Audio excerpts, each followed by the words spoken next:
Hello everyone. तो कैसे हैं सभी लोग। तो सीसीएस यूनिवर्सिटी में जैसा कि आपको पता है थर्ड ईयर में क्या आते हैं, ऑब्जेक्टिव क्वेश्चन आते हैं। तो हम स्टार्ट करने वाले सॉलिड स्टेट इलेक्ट्रॉनिक्स से। तो उसकी पहली यूनिट के आज हम क्या करेंगे, ऑब्जेक्टिव क्वेश्चन करेंगे। तो 30-40 क्वेश्चन है उसमें, या तो मैं आपको आज 10 बताऊँगा या फिर उसमें से 18-19 क्वेश्चन आज करवाऊँगा। अप्रॉक्सीमेटली 10 की तो चांसेस रहेंगी। एक दिन 3-4 मिनट में 3-4 वीडियो में हमारी कंप्लीट हो जाए। कोशिश तो 2 वीडियो की रहेगी, लेकिन 3-4 मैक्सिमम वीडियोस की डलेंगी एक यूनिट की। तो स्टार्ट करें सॉलिड स्टेट इलेक्ट्रॉनिक्स से। तो नोट्स वगैरह में कोई डाउट्स हो आपको तो आप कमेंट कर सकते हैं, किसी भी टॉपिक्स में डाउट हो। 1 सितंबर से जैसे कि हमारे एग्जामिनेशन होंगे, इस बार 75 क्वेश्चन हमारे आएंगे। उसमें कितने क्वेश्चन आएंगे, 75 क्वेश्चन आएंगे, जो आपको 1.5 घंटे में करने होंगे। तो ये सिर्फ हमारी यूपी की यूनिवर्सिटी जितनी भी ईयर वाइज होती है, जिसमें थर्ड ईयर में क्या होते हैं आपके ऑब्जेक्टिव क्वेश्चन होते हैं, तो उसके लिए ये हमारी वीडियो है। बाकी की यूनिवर्सिटी के भी देख सकते हैं लोग, लेकिन ये किसके लिए है, सीसीएस यूनिवर्सिटी के लिए है। तो यहाँ पे सॉलिड स्टेट इलेक्ट्रॉनिक्स और यूनिट पहली के कुछ ऑब्जेक्टिव क्वेश्चंस तो 2 तो मैंने लिख दिए, ऐसे ही मैं करवाऊंगा क्योंकि टाइम कम लगेगा हमारा, इनको एक्सप्लेन कर दूंगा। तो यहाँ पे पहला ऑब्जेक्टिव क्या पूछा है इसने, in solids the atoms. Atoms कैसे होते हैं उसमें। अच्छा, occupy fixed position, fixed position नहीं होता है उनका, क्लियर है। अरेंज्ड रैंडमली नहीं होते, अरेंज्ड रैंडमली अरेंज्ड नहीं होते हमारे, ठीक है। अच्छा जी, लार्ज डिस्टेंस पर नहीं होते बिल्कुल भी नहीं होते। लार्ज डिस्टेंस कहाँ होता है उनका, वो तो बिल्कुल किसी भी सॉलिड में इलेक्ट्रॉन्स क्या होंगे, बहुत नज़दीक होंगे। तो तीसरे वाला भी वो हमारा नहीं, ठीक है। और इंटर एटॉमिक, ठीक है, इंटर एटॉमिक एटम है तो इंटर एटॉमिक, इंटर मतलब अंदर की, परमाणु के अंदर की जो डिस्टेंस है, ये डिस्टेंस कवर वो रखते हैं, यानी कि are at interatomic distance पर होंगे। किसमें, वो सॉलिड्स में जो एटम्स होंगे हमारे इंटर एटॉमिक डिस्टेंस पर होंगे। तो लार्ज डिस्टेंस तो नहीं होता है उनका, थर्ड वाला तो ये हो गया, इसमें एक्सप्लेन करने की कोई जरूरत नहीं होती है। अरेंज्ड रैंडमली, रैंडमली तो नहीं होते, ऐसे तो नहीं कह सकते हैं कि ऐसे होते भैया, ठीक है, ऐसे तो नहीं होते हैं, ये तो हमारे क्रिस्टल में होते हैं, क्लियर है। तो अरेंज्ड रैंडमली भी नहीं होते हैं। फिक्स्ड पोजीशन तो होती नहीं है, ठीक है, पोजीशन फिक्स नहीं है। एक यहाँ पे है तो एक यहाँ पे है, एक यहाँ पे हो सकता है, फिर एक यहाँ पे, एक यहाँ पे, पोजीशन उनकी फिक्स नहीं होती। तो पहले वाला क्लियर है। चारों ऑप्शंस में से कोई भी आपको डाउट्स हो, ठीक है, वो आप कमेंट कर सकते हैं, ठीक है। मैंने एक्सप्लेन कर दिया कि ये क्यों नहीं है तीनों और ये क्यों है। उसका डी ऑप्शन हमारा क्या है, सही है। क्या है जी, डी ऑप्शन करेक्ट है। तो दूसरे वाला तो बहुत छोटा है, ये तो हमने 9, 10, 11, 12 में कर ही चुके हैं। तो पार्टिकल्स विच, ठीक है, जो हमारा रिवॉल्व करता हो न्यूक्लियस के अराउंड स्टेशनरी ऑर्बिट्स में, क्या कहलाते हैं। प्रोटॉन और न्यूट्रॉन तो हमारे क्या होते हैं, अंदर होते हैं भाई, वो तो इसके रिवॉल्व करते नहीं है, तो ये तो हो गया। और पायंस क्या होता है हमारा, पायंस, पायंस हमारा क्या होता है, मॉडर्न फिजिक्स का क्या होता है, माइक्रोस्कोपिक ऑब्जेक्ट है, ऑब्जेक्ट कह सकते हैं आप, पार्टिकल कह सकते हैं उसको, माइक्रोस्कोपिक मॉडर्न फिजिक्स का है। तो ये तो न्यूक्लियस का लेना देना इतना ज़्यादा है नहीं। तो यहाँ पे जो ऑर्बिट्स होगा हमारा, वो इलेक्ट्रॉन्स होगा जो स्टेशनरी ऑर्बिट में उसके रिवॉल्व करेगा। क्या करेगा जी, रिवॉल्व करेगा, यानी कि उसके चारों ओर वो घूमेगा, किसमें, स्टेशनरी ऑर्बिट में, यानी कि रुका हुआ ऑर्बिट। तो प्रोटॉन्स और न्यूट्रॉन्स तो है नहीं, वो तो अंदर होते हैं उसके इलेक्ट्रॉन्स। इसका ऑप्शन बी सही है। तो पहले वाले का डी, दूसरे वाले का बी। इनको नोट करो जल्दी से, फिर अगले वाले पे हम चलते हैं, ठीक है।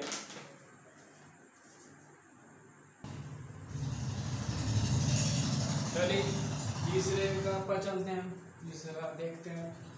तो क्या है तीसरा हमारा, atomic number of an atom. Atomic number of an atom क्या इंडिकेट हमें करता है, तो the number of proton and electrons. बहुत सिंपल है, ये तो है नहीं, ठीक है, न्यूट्रॉन्स नहीं होता, इलेक्ट्रॉन्स और प्रोटॉन्स होता है हमारा, बी और सी।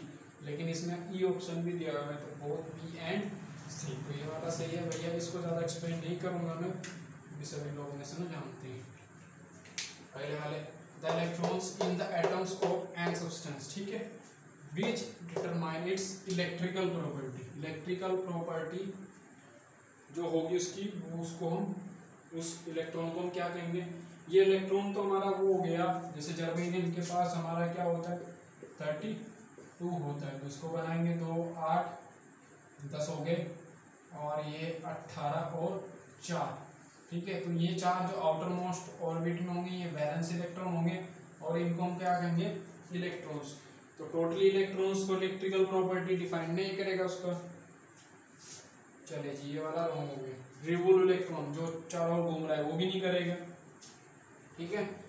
अब ये वाला, ये क्या होता है जब बहुत सारे इलेक्ट्रॉन हो जाए उसको हम एक्सेस इलेक्ट्रॉन कहते हैं, तो ये भी नहीं है। तो बैलेंस इलेक्ट्रॉन हमें हमेशा पता है, सभी को पता है, क्योंकि अब हम इसको केमिस्ट्री में पढ़ चुके हैं और 3 साल हम इसको पढ़ते पढ़ते हो गए, तो ये इलेक्ट्रॉन वाली बात तो पता हमें लग जानी चाहिए, इसको ज़्यादा एक्सप्लेन हमें नहीं करना है। तो इसका हमारा ए हो गया और इसका ई हो गया, इनको नोट करें, आगे बढ़ते हैं।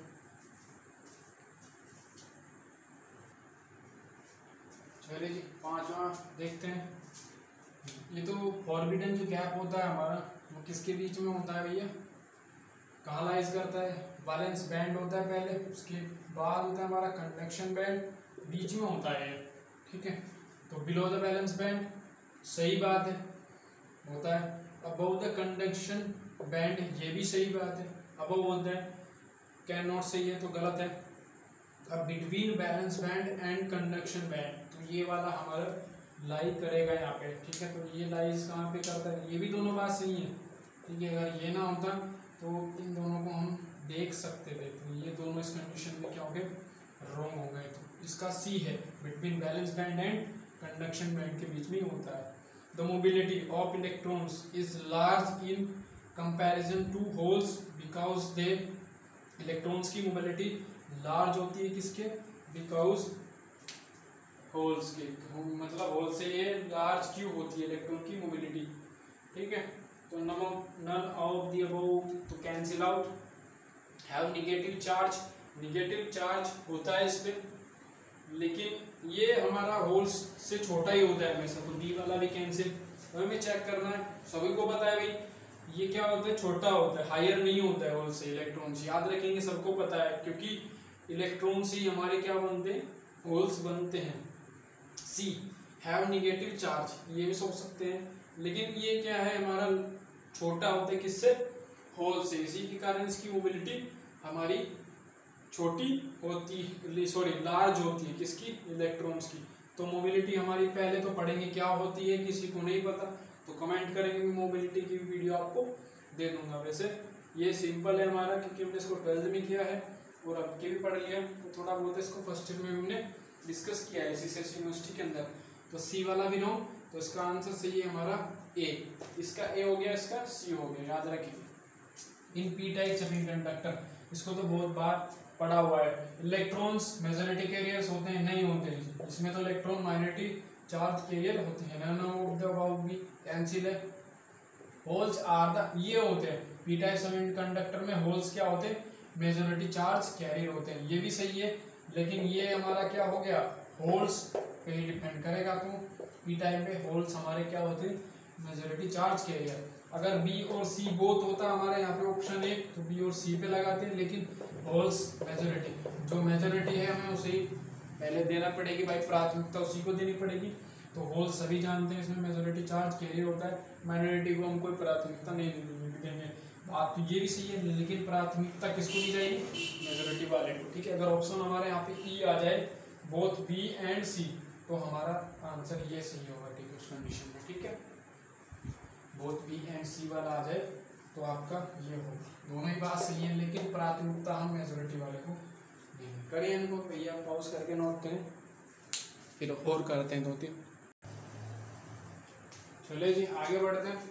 तो फोटो डायोड वर्क करता है, किसमें वर्क करता है जी, इसमें देखेंगे फॉरवर्ड बायसिंग में वर्क करता है कि रिवर्स बायसिंग में करता है, या फिर जीरो में तो करता नहीं है, नन ऑफ द वो भी नहीं है, रिवर्स में भी नहीं करता भाई, इसमें करेगा, फॉरवर्ड में करेगा, ठीक है, इसमें करेगा जी फॉरवर्ड में करेगा ये, ठीक है।